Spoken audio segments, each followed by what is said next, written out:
రెండేళ్లలో 170 కోట్ల రూపాయలు హెచ్సీఏలో గోల్మాల్ జరిగినట్లు సిఐడి గుర్తించింది. ప్లేయర్స్ ఎంపికల్లో అవినీతి చేసినట్లు సిఐడి విచారణలో వెల్లడైంది.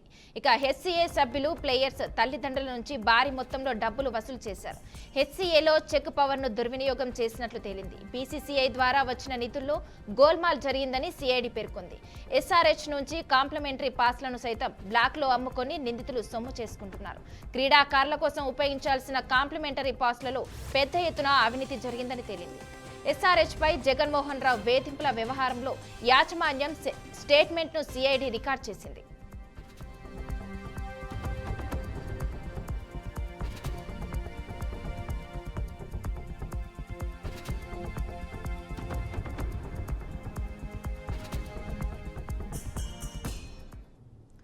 ఐపీఎల్ 2025 టికెట్ల కోసం జగన్మోహన్ రావు బ్లాక్ మెయిల్ కు పాల్పడినట్లు ఎస్ఆర్హెచ్ యాజమాన్యం తీవ్ర ఆరోపణలు చేసిన విషయం తెలిసిందే.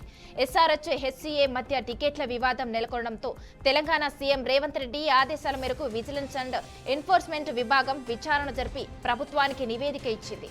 ఆ నివేదిక ఆధారంగా దర్యాప్తు చేయాలని సిఐడిని ప్రభుత్వం ఆదేశించింది.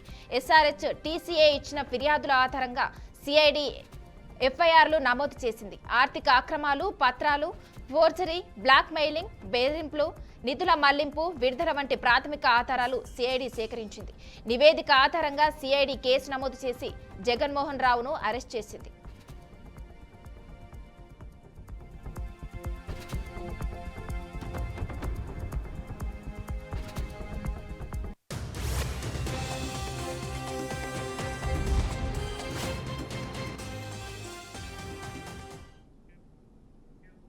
ఇక ఇదే విషయంపై మరింత సమాచారం మా ప్రతినిధి బాసిత్ అందిస్తారు. బాసిత్, చెప్పండి. మానస, హైదరాబాద్ క్రికెట్ అసోసియేషన్ అధ్యక్షుడు జగన్మోహన్ రావును తెలంగాణ సిఐడి పోలీసులు బుధవారం అరెస్ట్ చేసిన విషయం తెలిసిందే. ఐపీఎల్ 2025 సమయంలో సన్ రైజర్స్ హైదరాబాద్ తో టికెట్ల వివాదం నేపథ్యంలో చేపట్టిన దర్యాప్తులో ఆర్థిక అక్రమాల వెలుగులోకి చూడడం, అదేవిధంగా జగన్మోహన్ రెడ్డి సిఐడి అదుపులోకి తీసుకుంది.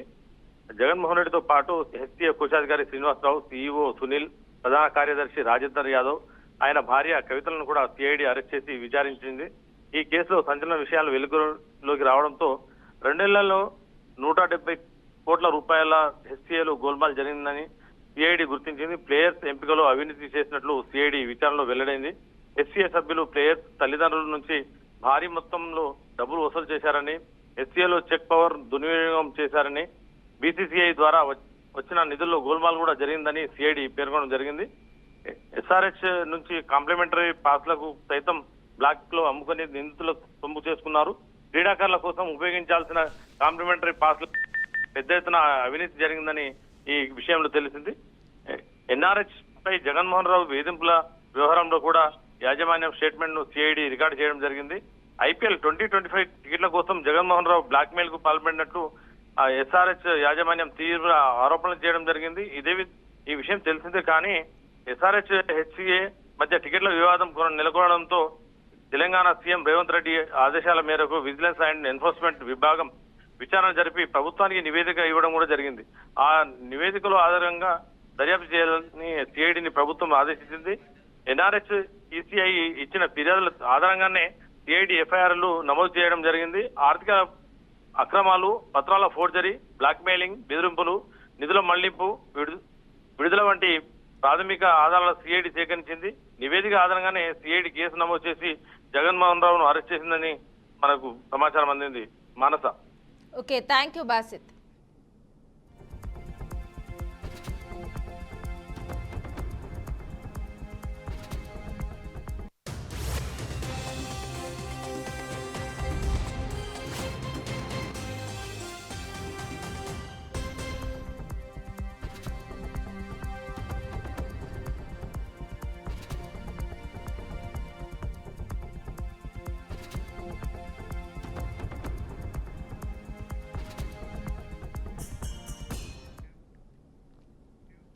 మేడ్చల్ జిల్లా గట్కేసర్లో దారుణం చోటు చేసుకుంది. వివాహేతర సంబంధానికి అడ్డుగా ఉన్నాడని తండ్రిని కూతురు అతి కిరాతకంగా చంపింది.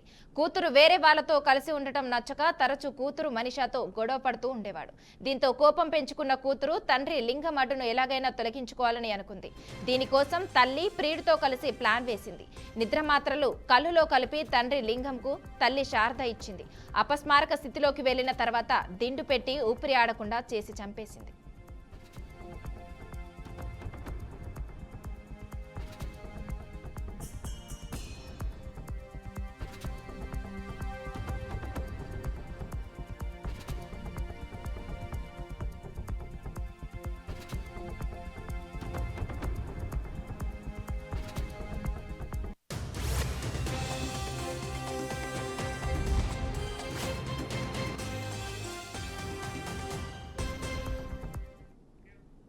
అనంతరం ప్రియుడితో కలిసి సెకండ్ షో సినిమాకు వెళ్లింది. సినిమా తర్వాత తండ్రి శవాన్ని ఏతురాబాద్ చెరువులో పడేసింది. సమాచారం అందుకున్న పోలీసులు ఘటనా స్థలానికి వెళ్లి డెడ్ బాడీని వెలికితీశారు. సీసీ కెమెరాల ఆధారంగా కూతురే హత్య చేసిందని నిర్ధారించి ఆమెను అదుపులోకి తీసుకున్నారు.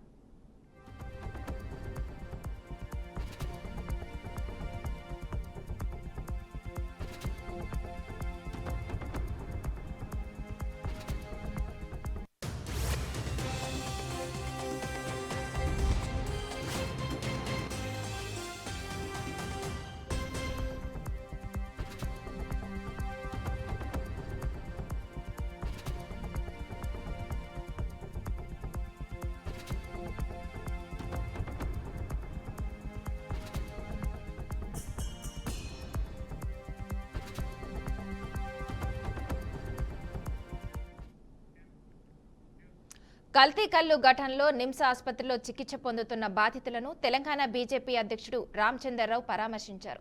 ఈ సందర్భంగా తెలంగాణ ప్రభుత్వంపై మండిపడ్డారు. మృతుల కుటుంబాలకు 10 లక్షలు, బాధితులకు 1 లక్ష పరిహారం ఇవ్వాలని డిమాండ్ చేశారు. ఆసుపత్రిలో బాధితుల పరిస్థితి అత్యంత బాధకరంగా ఉందన్న ఆయన 1-2 సీసాల కల్లు తాగిన వారి కిడ్నీలు దెబ్బతిన్నాయన్నారు. కాగా కల్తీ కల్లు తాగిన ఘటనలో అనాధికారికంగా 6 మృతి చెందారు. నిమ్స్ హాస్పిటల్లో మొన్న 6వ తారీఖు నాడు జరిగినటువంటి ఒక 3 డిఫరెంట్ టాడీ అవుట్లెట్స్లో తాగిన వాళ్లకు పాయిజనింగ్ అయ్యి అది అడల్టేటెడ్ టాడీ అని చెప్పి అక్కడ ఉన్నటువంటి ఒక సమాచారం ప్రకారము అక్కడ వ్యక్తిని ఎవరైతే వెళ్ళారో అక్కడికి వాళ్ళు తాగిన తర్వాత అనధికారికంగా తెలిసింది 6 చనిపోవడం జరిగింది. ఈరోజు నిమ్స్ హాస్పిటల్లో దాదాపు 31 మంది ఇక్కడ అడ్మిట్ అయి ఉన్నారు. అందులో కొంతమంది ఐసీయూలో ఉన్నారు. 7గురికి కిడ్నీ ఫెయిల్ అయినాయి. వాళ్ళకి డయాలిసిస్ కూడా చేసేటటువంటి ప్రయత్నం చేస్తూ ఉన్నారు. మిగతా వాళ్లకు గ్యాస్ట్రో ఎంట్రాలజీ సంబంధించినటువంటి ఒక ఏవైతే వాళ్ళకి ఇర్రెగ్యులర్ జరిగిందో ఇవన్నీ కూడా ఈరోజు నిమ్స్ డాక్టర్లు వారి ప్రయత్నాలు వాళ్ళు చేస్తూ ఉన్నారు. దీంట్లో కలిపింది మందు అంటే ఎన్డీపీఎస్ కింద వచ్చేటటువంటి ఒక psychotropic substance, controlled substance, డైజోఫామ్, అల్ఫ్రదమా, chlorophyll లాంటి ఒక ఏవైతే డ్రగ్స్ ఉంటాయో దానికి కలిపి. హైడ్రాపై బీజేపీ ఎంపీ కొండ విశ్వేశ్వరరెడ్డి సంచలన వ్యాఖ్యలు చేశారు. హైడ్రా కూల్చివేతపై స్పందించిన ఆయన వ్యవస్థ తీరుపై మండిపడ్డారు. హైడ్రా ముస్లింలకు లొంగిపోయిందని, కేవలం హిందువులు, పేద ప్రజల ఇళ్లను మాత్రమే కూల్చుతుందని, బిల్డర్లు, రాజకీయ నాయకుల జోలికి వెళ్లడం లేదని, ప్రస్తుతం హైడ్రాకు ఉన్న పూర్తి విశ్వసనీయ క్రెడిబిలిటీ కోల్పోయిందని ఈ సందర్భంగా ఎంపీ చెప్పుకొచ్చారు. ప్రత్యేకంగా హైడ్రాన్ మెచ్చుకు ముస్లింలు ఎంఐఎంను అక్బరుద్దీన్ వాళ్ళకే మానవత్వము ఇవి దృష్టిలో పెట్టుకొని యాక్ట్ చేయాలి. మన పేద హిందువులను చూడొద్దా? ఓన్లీ బిల్డర్లను దృష్టిలో పెట్టుకోవాలి. హైడ్రా ముందు వచ్చినప్పుడు ఎంతోమంది బీజేపీ వాళ్ళు కూడా మెచ్చుకున్నారు. ఓ మంచి పని చేస్తుంది. నేను ప్రత్యేకంగా హైడ్రాన్ మెచ్చుకున్నా. కొంతమంది అన్న నువ్వు బీజేపీలో కాంగ్రెస్ ప్రభుత్వం హైదరాబాద్ కంటే మంచి పని చేస్తే మెచ్చుకుంటాం. కానీ 2 వారాలనే తెలిసింది వాళ్ళ నిజమైన స్వరూపం ఏంటంటే బిల్డర్లను ఆదుకోవాలి, పేదోళ్ళు హిందువులు ఉంటే వాళ్ళది కబ్జా ఉంటే తీసేయాలి, ముస్లింలకైతే లొంగిపోవాలి. ఇది సల్కం చెరువు నేను నా సోషల్ మీడియా చూడనే 8 ఏళ్ల కింద పెట్టిన ఆడ కన్స్ట్రక్షన్ అవుతుంటే అది కబ్జా. సాధారణంగా చెరువు కబ్జా అయితే పక్కన ఈ చెరువు మధ్యలో కట్టిండ్రు. కానీ వీళ్ళకి దమ్ము లేదు. ఎందుకంటే ముస్లిమ్స్ వీళ్ళ ఓట్ బ్యాంక్. ఎంఐఎంకు భయపడతారు.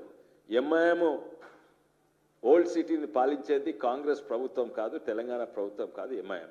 ఈ హైడ్రా దానిలో లొంగిపోయినరు. హైడ్రాకున్న బలం ఏంటంటే వాళ్ళ బుల్డోజర్ బలం కాదు, వాళ్ళకు మంచి పేరు, క్రెడిబిలిటీ. ఆ క్రెడిబిలిటీ మొత్తానికే పోయింది. ముస్లిమ్స్లు ఎంఐఎంను, అక్బరుద్దీన్. వరంగల్ జిల్లాలో నేటితో భద్రకాళి ఆలయంలో శాకంబరి ఉత్సవాలు ముగియనున్నాయి. చివరి రోజు కావడంతో 44 రకాల కూరగాయలు, 10 రకాల ఆకుకూరలు, 7 రకాల పండ్లతో భద్రకాళి అమ్మవారిని అలంకరించారు. భద్రకాళి అమ్మవారిని దర్శించుకునేందుకు ఆలయానికి భక్తులు పోటెత్తారు. శాకంబరి అలంకరణలో ఉన్న అమ్మవారిని దర్శించుకోవడానికి భారీగా భక్తులు వస్తున్నారని ఆలయ అర్చకుడు నాగా శర్మతో పాటు మా వరంగల్ ప్రతినిధి Salman face to face. Bhadrakali శరణమ్మ ఆషాఢ మాసంలో పెద్ద ఎత్తున భద్రకాళి దేవాలయంలో మాత్రం పెద్ద ఎత్తున పూజలు నిర్వహిస్తున్నారు. దీనికి సంబంధించి ఆషాఢ మాసంలో భక్తులు మాత్రం భక్తి శ్రద్ధలతోటి రావడానికైతే చాలామంది ఆసక్తి చూపుతారు. దీనికి సంబంధించి ఈ యొక్క ఏర్పాట్లు ఎలా ఉన్నాయి, అదేవిధంగా శాకంబరి ఉత్సవాలు 15 రోజులు నిర్వహించి ఈరోజు చివరి రోజు కావడంతో శాకంబరి ఉత్సవాలు అయితే పెద్ద ఎత్తున ఘనంగా నిర్వహిస్తున్నారు. దీనికి సంబంధించి ఈ యొక్క ఏర్పాట్లు, శాకంబరి ఉత్సవాలు, గురు పౌర్ణమి అంటే ఈరోజు ప్రత్యేకంగా గురు పౌర్ణమి, దీనికి సంబంధించిన ఏర్పాట్లు, అదేవిధంగా భద్రకాళి విశిష్టత కోసం మనం అయ్యగారిని అడిగి తెలుసుకుందాం. సార్ చెప్పండి, ఈరోజు శాకంబరి ఉత్సవాల్లో భాగంగా చివరి రోజు కావడంతో ఈ యొక్క ఏర్పాట్లు భక్తులు ఏ విధంగా తరలి వస్తున్నారు? భద్రకాళి శరణమ్మ శాకంబరి ఉత్సవాలంటేనే వరంగలు కొంగు బంగారు తల్లిగా ప్రజల కోరికలు తీర్చే భద్రకాళి అమ్మవారు భూతల మణిద్వీపముగా మనకు స్వయంభూ శక్తిపీఠముగా విరాజిల్లుతున్నది మన వరంగల్ నగరంలో. శాకంబరిగా అమ్మవారిని చూడాలంటే అమ్మవారు 9 అడుగుల వెడల్పు, 9 అడుగుల ఎత్తుతో శోభాయమానంగా నేనున్నా అనే అభయంతో కనిపించే తల్లి అందరికీ కూడా ఆనందంగా ఉంటుంది. మరి ఇటు సేవాదల్ వాళ్ళు కూడా, ప్రజలందరూ కూడా అమ్మవారికి వచ్చే భక్తుల సేవ, భక్తుడి సేవనే భగవంతుడి సేవ. ఒక భక్తుడు ఆలయానికి వచ్చి చక్కగా దర్శించుకున్నాడు, బయటికి వెళ్ళినాడు అంటే అమ్మ సంతోషపడుతుంది. భద్రకాళి శరణమ్మ అని నామస్మరణ చేస్తే ప్రతి భక్తుడు కూడా భగవత్ స్వరూపం. ఈ సంవత్సరము 100 క్వింటాలకు పైన అనేక రకాల కూరగాయలు, ఫలములు, ఆకుకూరలు ఇవన్నీ కూడా హైదరాబాదు నుంచి కొంత, వేరే ప్రాంతం నుంచి కొంత సేకరించి అమ్మవారికి శాకంబరి ఉత్సవాలు ఈనాడుతో ముగుస్తాయి. ఇవాళ అమ్మవారి గుళ్ళో వేరే ఏ పూజలు ఉండయి. శాకంబరీం స్తువన్ జాయన్ జపన్ సంపూజయన్నమన్ అక్షయమస్తుతే శీఘ్రమన్నపానామృతం. శాకంబరిగా చూడాలి, శాకంబరి శరణమ్మ అని జపించాలి, కూర్చొని ధ్యానించాలి. తద్వారా మనకు కూడా అక్షయములుగా మనలో అనేక బాధలుంటాయి. కొందరికి ధనం లేదని, కొందరికి ఆరోగ్యం లేదని, కొందరికి అన్నీ ఉన్నా మనశ్శాంతి లేదని, వివిధ దుఃఖాలతో అమ్మవారిని మనం దర్శిస్తాము. అమ్మవారి మన దుఃఖాలన్నీ కూడా పటాపంచలు చేస్తుంది శాకంబరిగా చూడడం ద్వారా. అమ్మవారు గురుమండల రూపిణి. అమ్మవారు ఈనాడు వ్యాస పౌర్ణమి అంటారు. మహర్షులందరూ కూడా అమ్మవారిని ఒక గురువుగా ఈనాడు అమ్మవారిని ధ్యానిస్తారు. అటువంటి జగన్మాతను గురు పౌర్ణమి నాడు శాకంబరిగా మనం దర్శనం చేస్తున్నామంటే అమ్మ అనుగ్రహం పరిపూర్ణంగా సమస్త మానవ జాతికి అందజేస్తుంది.